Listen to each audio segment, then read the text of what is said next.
All right, everybody. You should have finished exam 2, and now we are on to the next set of lectures. Whew, exam 2, brush it off. That was easy, right? Maybe. Okay, well, now we're on 6.1, and this is composite functions.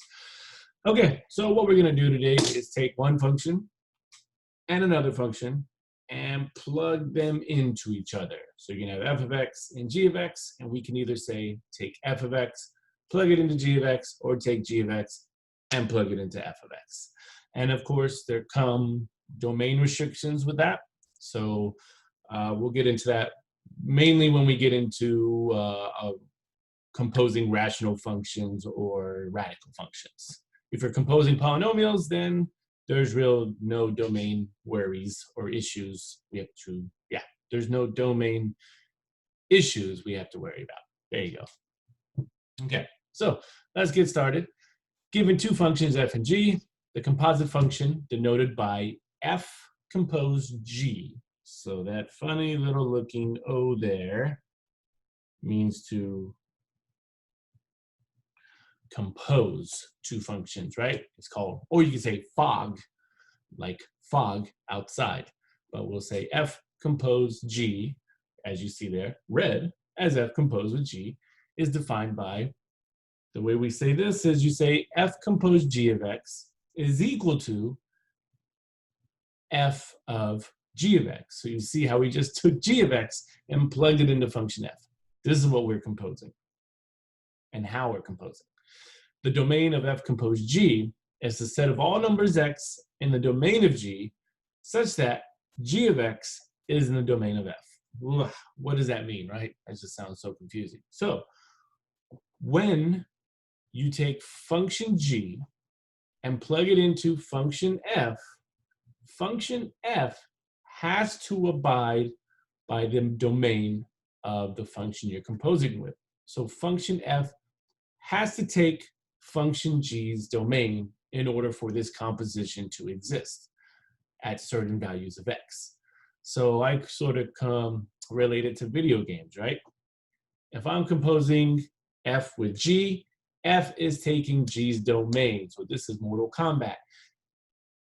I am taking your soul. I am Shang Tsung, right? Your soul is mine. So f composes with g, and f says, hey g, your soul is mine, but more of your domain is mine. All right, there you go. So that's it. Whatever function you compose with, this function must take that inner function's domain. Mortal Kombat, math and video games, lovely, okay? All right, moving on, let's try it out.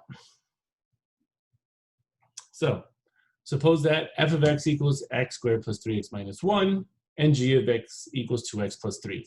Find the composition and domain of f composed g of x. Okay, before we even start composing functions, you should find the domain first. So find the domain of each function first and then compose. This will be more helpful after we do the composition.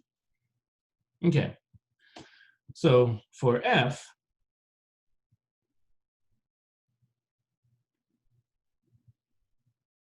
well, we see that f is just a polynomial function. So we know the domain of any polynomial function is all real numbers. And then g is also a polynomial function. So the domain of g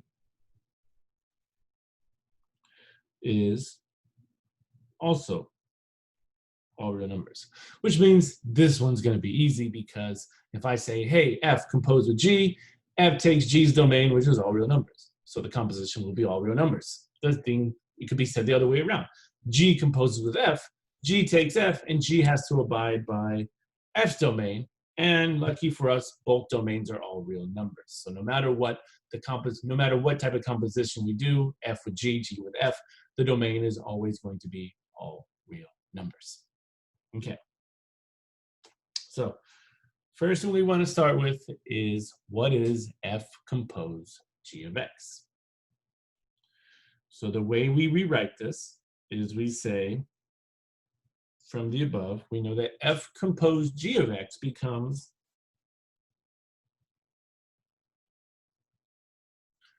f of g of x. And now what we're going to do is take this whole function, g of x, we're going to take this whole function, plug it in for every x into f of x, and simplify. Okay, so I'll show you how that works. So first is rewriting it. F of 2x plus 3, because this is g of x. And now we take 2x plus 3 and plug it in for every x into function f. So looking at function f above, I'm going to have f, oops, no, sorry. I'm going to have 2x plus 3 squared plus 3 times 2x plus 3 minus 1. So I have just taken function g and plugged it into function f for every x. That's all that happened, okay? And now all we have to do is simplify. So 2x plus 3 squared means 2x plus 3 times 2x plus 3. And then distribute that 3. 6x plus 9 minus 1. And then FOIL, you get 4x squared, and you get 6x plus 6x. So we get 12x plus 9 plus 6x. And 9 minus 1 gives me 8. And then one final cleanup, highest power first, 4x squared, and then 12x plus 6x gives me 18x, and 9 plus 8 gives me 17.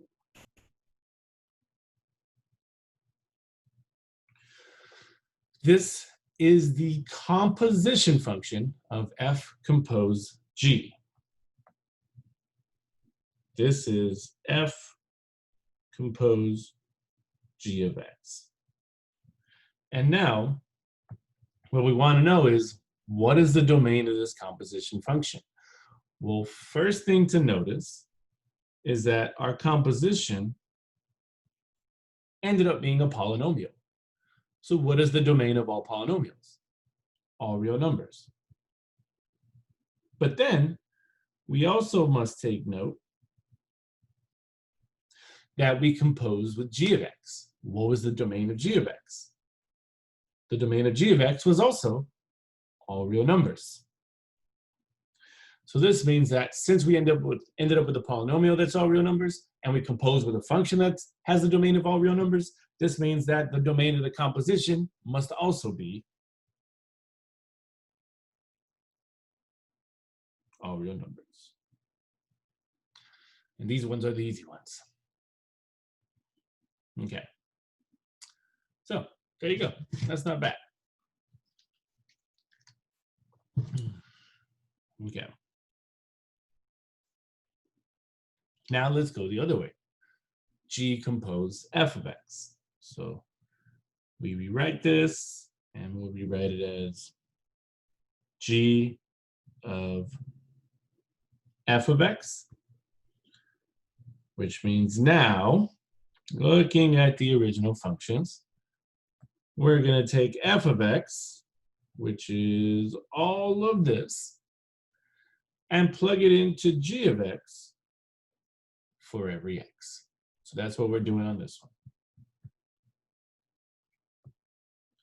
So this becomes g of, and now I'm going to plug in f of x, x squared plus 3x minus 1, and plug that all in for x into g of x.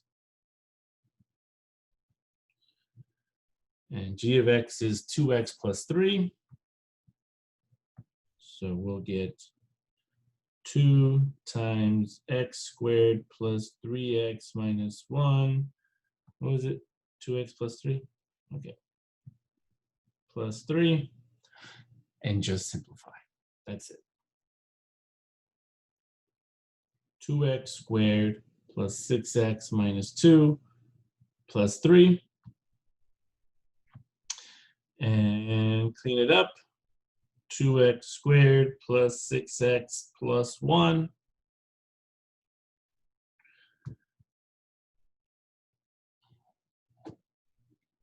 Here's the composition function, g compose f of x. And now we want the domain of g compose f of x. And we see that this composition gave us a polynomial function. And we also notice that since g composed with f, f's domain was also all real numbers. The composition is a polynomial, so that's domain is all real numbers, which means the domain of the composition total should be all real numbers. That's it.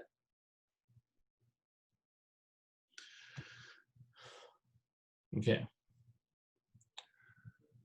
So one thing you should notice is that we only simplified these compositions. We simplified. There was no solving involved. Solving means you would set it equal to 0 and solve for x, which we don't do for composition unless we're asked. So here, if it says compose two functions, you compose them and you simplify. Do not make the mistake of solving this because nowhere in this problem does it say solve for x. All this does is say find the composition and all you have to do is simplify. That's it. Don't solve. Okay, that was fun.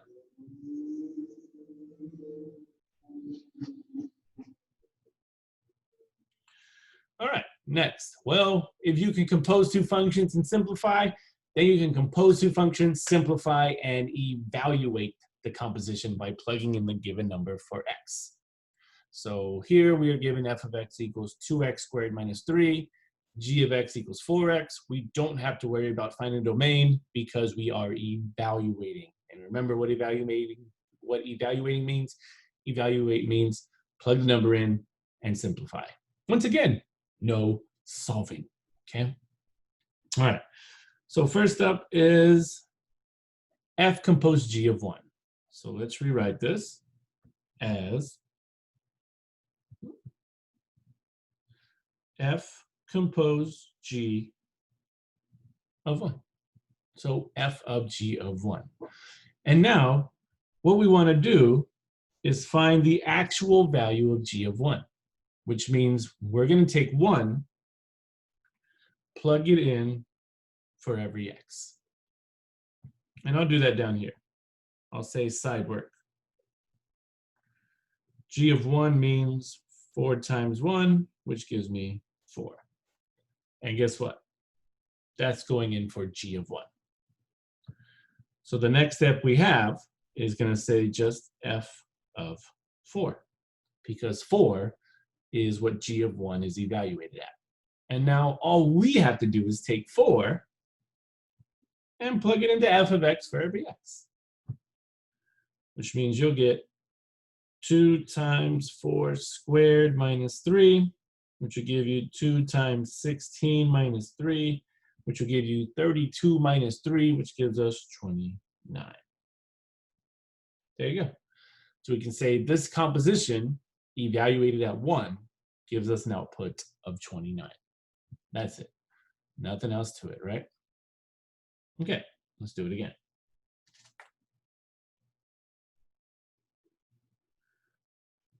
All right, 1 moment. Okay. B, g compose f of 1. So let's rewrite it as g of f of 1.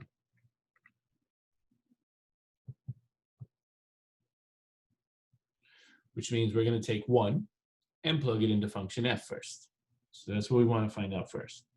Let's find out with our side work what is f of 1? Which means look at the original function, 2x squared minus 3, plug 1 in there.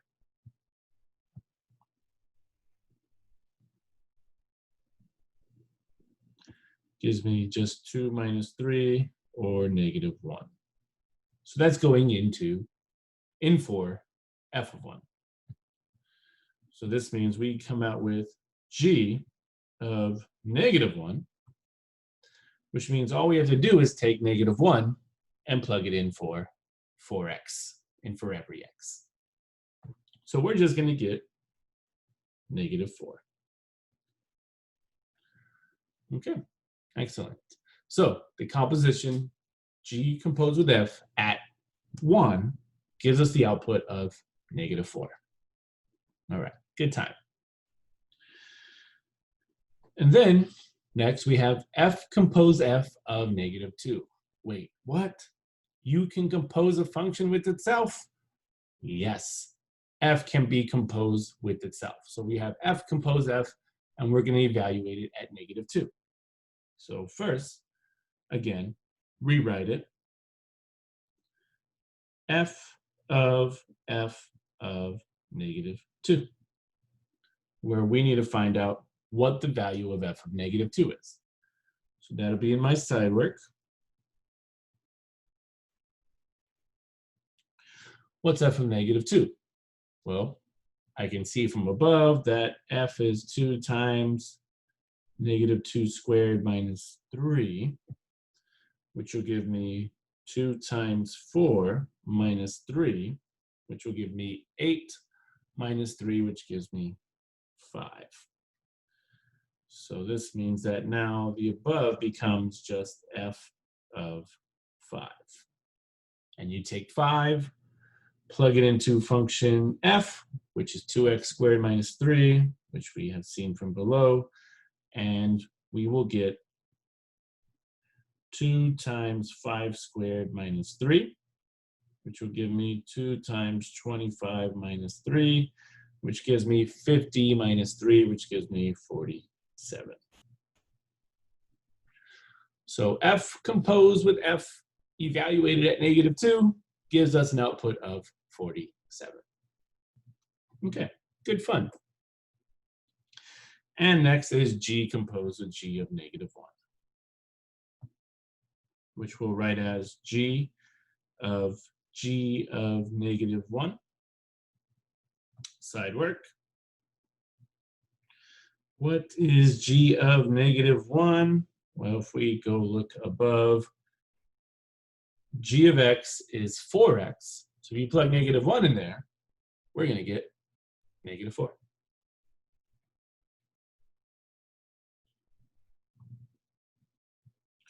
Which means that we'll get g of negative 4,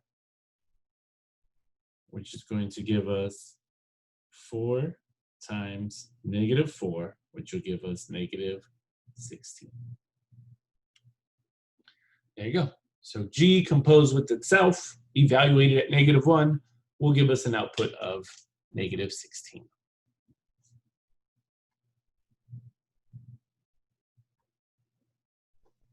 All right, perfect. Nothing crazy, right? So this shows us that we can compose two functions, plug in the numbers, and simplify. That's it. Once again, no solving. No solving.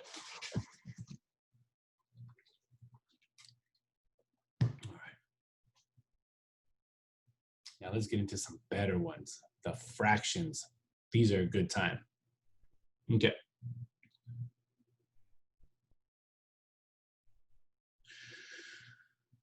All right. Suppose f of x is 1 over x plus 2, g of x is 4 over x minus 1. Find the composition and domain of f composed g of x. All right. Now we're going to plug a fraction into a fraction. This is going to be marvelous, okay? But before we begin, let's go ahead and find the domain of f and g first. This just knocks it out, gets it out of the way. So first up, domain of f.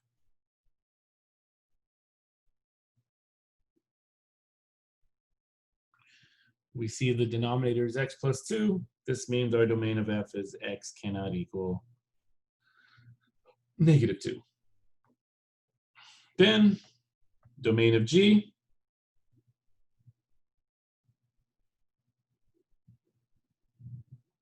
we see x minus 1. Therefore, x cannot equal 1. All right. And now we are ready to go. So we want to do f compose g of x. F compose g of x. All right.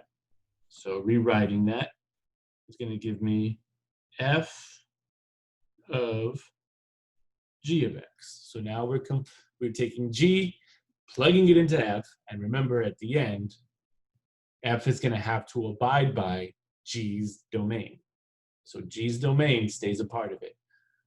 F takes g's soul, right? Mortal Kombat. All right. So plug in function g, which is, I'll do a different color, 4 over x minus 1. And now you're going to take all of this fraction and plug it in for that little x there. I mean, we're already plugging it into that x already. All right, so it could be a little difficult to look at, so just take it slow. We're plugging this into function f, which means you're going to get 1 over parentheses, and I'll write it in a different color, 4 over x minus 1 plus 2. All right, we have successfully plugged it in for x. We have substituted it in for x. We have evaluated it in for x, right? All three terms work. Okay, now it's cleanup time because we can't leave it like that. So our first goal is to combine these two into one fraction. So what we're going to do is put 2 over 1 and multiply by the common denominator of x minus 1.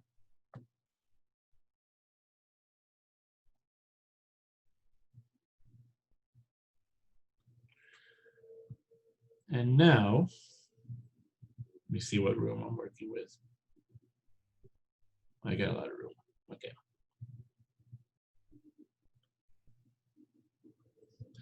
And now, you get 1 over, and now just write these the same color, because now the denominators are going to be the same. You're going to get 1 over 4 plus 2 times x minus 1 all over x minus 1.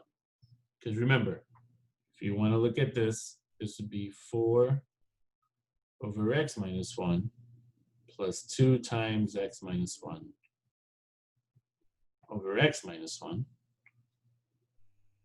And now that becomes that.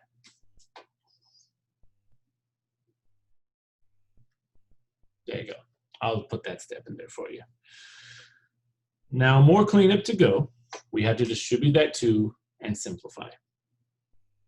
So 1 over 4 plus 2x minus 2 all over x minus 1.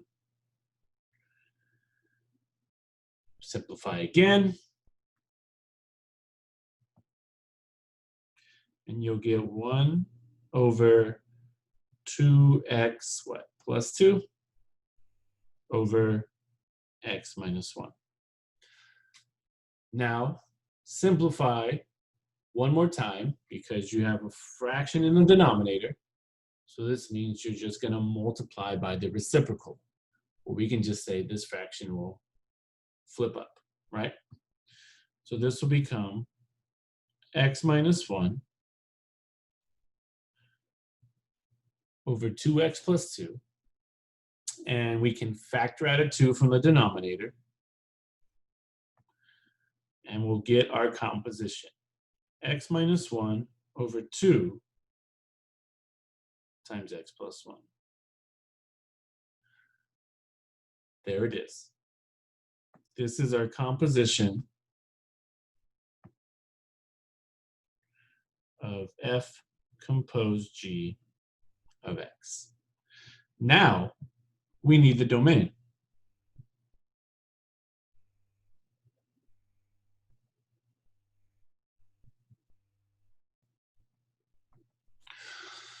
Okay, so first, look at the composition. Look what we have in the denominator, x plus 1. So first thing we know is that the domain of our composition is x cannot equal -1. But now, we must remember that we composed f with g. So f has to take function g's domain. So let's go back up and look at what g's domain is. The domain of function g is x cannot equal 1. So this means that we have to abide by this domain in order for this function to exist at certain x values. So not only is our domain x cannot equal 1, our domain is also x cannot equal -1, and x cannot equal +1. There it is. There's the domain. And I think it puts it in that fancy notation, so you could say for all x such that x can't equal -1, x can't equal +1. There it is. Good times. So we must take that domain of the function we compose with. Just remember that. All right, next one. We're going to do f compose with itself. So f compose f of x. Should be a good time, right? So first is to rewrite it as f compose f of x. And then let's go find out what f of x is. So we can plug that in. 1 over x plus 2.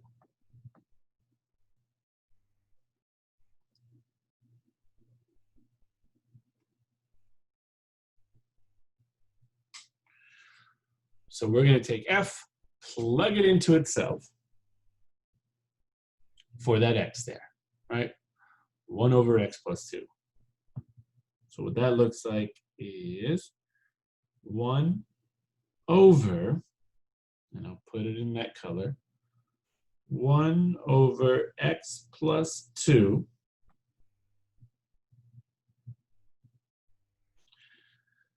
plus 2.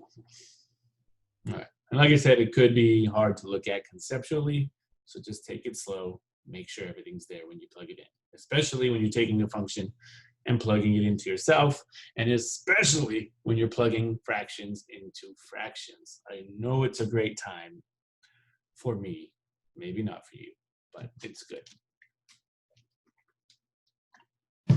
Okay, so we just plugged f into itself, so now all we can do is simplify like we did above. So we want to put these together. So once again, you'll put 2 over 1 and get that common denominator of x plus 2 over x plus 2.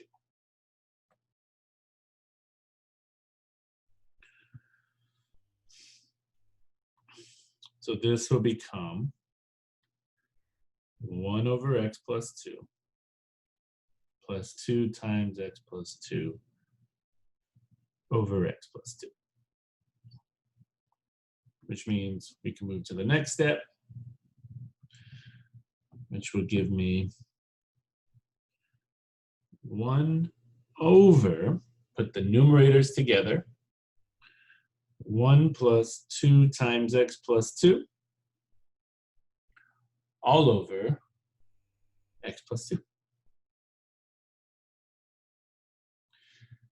And now we just simplify from there.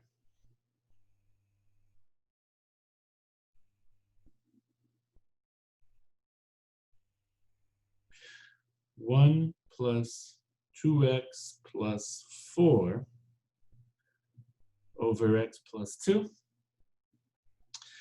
And then simplify again. 1 over 2x plus 5 over x plus 2. Fraction in the denominator, reciprocate it, and we'll get x plus 2 over 2x plus 5. Nothing else we can do there. And now you have your composition. This is f compose f of x. And now we want the domain. Well, first thing's given 2x plus 5. Set that equal to 0, and you will get x cannot equal -5/2. But now, remember that f composed with itself. So we must take f's domain as well. So the domain of f is x cannot equal -2. So this means that our domain will also include that x cannot equal -2. And then we can say that for all x such that x cannot equal -5/2 and x cannot equal -2.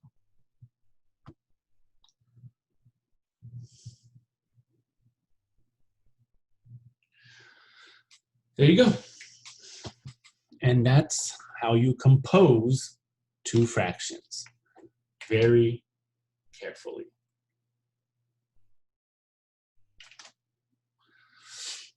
Okay. And also check your domains, all right? Do not leave anything out.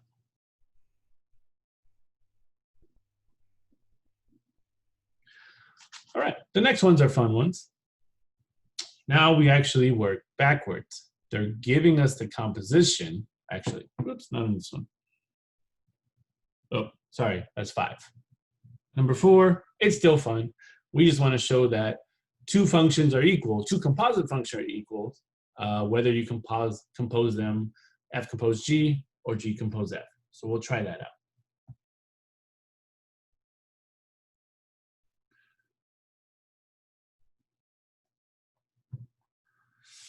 Okay, so let's go ahead and do that. It says show that f compose g of x and g compose f of x equal x. So just practice in composing. That's it. So we'll say A, we'll do f compose g of x, which again, rewrite as f of g of x, which would give me f of, and g of x is 1/3 x plus 4. So we're taking all of that and plugging it into function f, right? So this will give us 3 times 1/3 x plus 4 minus 4. So we just plugged all of that in for x. And now we'll simplify. This 3, when you multiply it in, and that 1/3 will cancel. So this just leaves us with x plus 4 minus 4, which gives us x. So we're good one way. Now we have to check it the other way.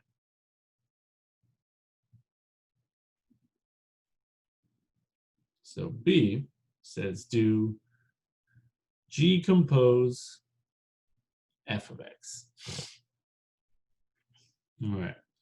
So rewrite it as g of f of x, plug in f of x, which is 3x minus 4, and now take all of this and plug it in for x into function g. So we'll end up getting 1/3 times 3x minus 4 plus 4. Simplify. Simplify the inside first. Those 4's will cancel, and you're left with 1/3 times 3x, which is x. So no matter which way we composed, we still got x, and therefore this shows that the composite functions are equal. There's actually a deeper understanding to this, and that's when we get into 6.2. We'll learn about one-to-one functions and inverses. So since we composed these functions and arrived at the output of x, this actually means that these two functions are inverses of each other. And this also means that both functions are one-to-one functions. What does it mean to be a one-to-one function? Well, to be a one-to-one function, one x can only have one y. That's the simplest interpretation of what a one-to-one function is. But once again, we'll get into that at 6.2. For now, this is just an exercise in composing two functions and showing that they're equal. But in reality, these functions are actually inverses of each other. Okay, perfect. So, moving on now to the fun ones, because now we have to think out of the box, because now this one says, hey, we're going to give you the composition function.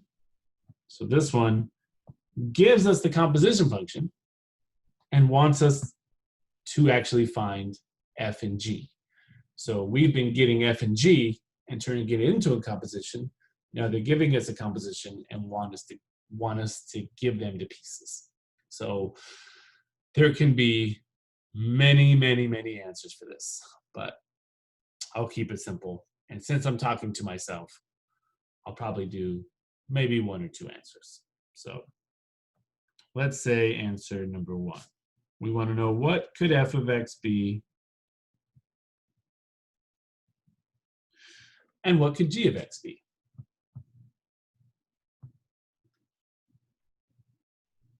Yeah, that'll work. And you have to think backwards. You have to say, what two functions can make this type of composition? And to start off with the very easy one, since it's f composed with g of x, I can say that x is to the 50th power, and g of x is just x squared plus 1. That's it. That's as simple as it can be. And if you want to check it, compose them. F composed g of x would give me f of x squared plus 1, which means you take all of this, plug it into x there, and you would get x squared plus 1 to the 50th. That's it. Crazy, right? So it's just asking us to think backwards. Another option would be, let's see, what's another good one? What is f of x? And what could be g of x? All right. So what's another cool one to think about? Because you're plugging g in. Oh, check this out. This one's way too easy. I can say that f of x is x squared plus 1 to the 50th, and g of x is x. Whoa. And if you compose those, you're going to get h of x. 3. I'll do a third one, because this one's going to be even easier. I can say f of x is x, and g of x is x squared plus 1 to the 50th. Ugh, too easy, right? And then what would be a good fourth one, just to mess around? how about f of x is about x squared, and g of x is x squared plus 1 to the 25th. That'll work. Like I said, there are many, many, many answers because who knows what the two functions could be. Okay, you just gotta have fun with it. Just start guessing around. All right. B, same exact thing. We are given a composition of 1 over x plus 1. So what two functions can make this composition? So 1, what is f of x? What is g of x? And I can make this simple. I can say, hey, g of x is 1 over x. I mean, f of x is 1 over x, and g of x is just x plus 1. Why not? 2. What's f of x? What's g of x? Oh, hey, look at this again. I can say f of x is just x, and g of x is 1 over x plus 1. And then 3, you can say it the other way, but you get it from here. So just take some thinking out of the box. Like I said, could be many, many answers. So up to you to see if you can find 2 more functions that can make this composition function. Just takes a little bit of thinking, out of the box thinking, have some fun thinking, and enjoy. Okay, perfect. Last one, an actual application to compositions, because it kind of makes sense. You can apply this to real life. So this says the surface area of a balloon. The surface area, S in square meters of a hot air balloon, is given by S of R equals 4 pi r squared, where R is the radius of the balloon in meters. If the radius R is increasing with time in seconds, according to the formula, R of t equals 2/3 t cubed, where time, of course, has to be greater than or equal to 0. Find the surface area S of the balloon as a function of time t. Well, you kind of have to think about it. If you're filling up a balloon, the radius is increasing, but also, not only is the radius increasing, the surface area of the balloon is increasing. So as radius increases, the balloon increases. So these two functions are working together hand in hand. This is what a composition function does. So I think that's actually pretty cool. And you actually get more in depth once you get to Cal 1. There's something called related rates, where one function and another function work together and they both depend on time. They all depend on time. So it's really cool. So here we're in algebra, so we just keep it simple. And all we want to know is, what is the composition? What composition function can represent the surface area of the balloon increasing with respect to time? So this means that you want to take the surface area formula equation and compose it with the radius, because we want surface area composed with radius, because surface area is growing based on the radius. So this is what we're going to do. We're going to say S compose R, and we're doing this with respect to time. So S compose function R with respect to time.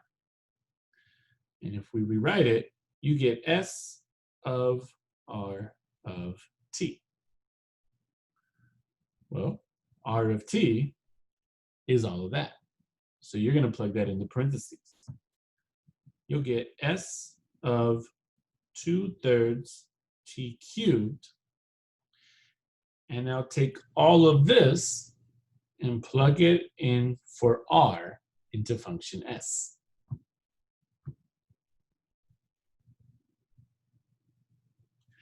So this means that this will become 4 pi times 2/3 t cubed squared.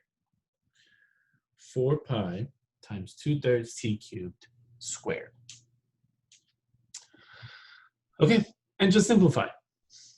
You'll get 4 pi times, and then 2/3 squares.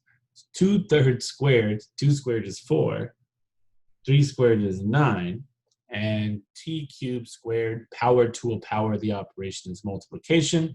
So you'll get 4/9 t to the 6.